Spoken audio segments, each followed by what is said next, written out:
So you picked up a Nintendo Switch 2 and you want to use a micro SD card, but the ones that you use for your original Nintendo Switch don't exactly work. And what you're going to need to do is you're going to need to pick up an express micro SD card.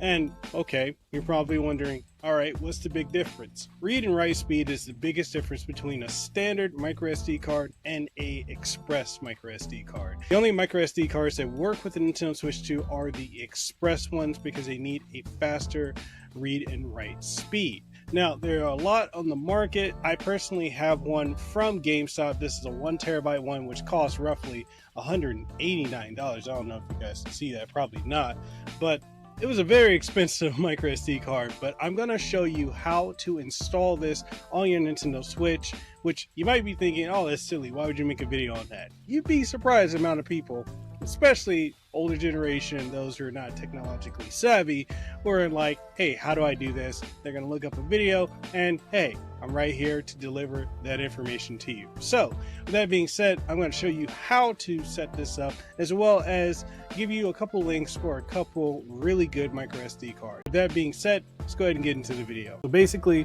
this is what you're going to do. You're going to take out your micro SD card, as so, as you can see here. You're going to take this out. Then you're going to flip this over. And what you're going to do is grab the kickstand, move it all the way up, and you'll see right here, this is where you're going to put your micro SD express. Now, if you put any other micro SD card in it, like a standard one like this, it is not going to work with your Nintendo Switch 2. So you have to have an express micro SD card. So you just take it, and as you can see here, put it here, click it in, and then you flip it over, power on. Also, make sure when you're doing this, make sure your switch is off. So just turn on your Nintendo Switch after so, and then after a little bit, it will power on, and then we're here, all set and ready to go.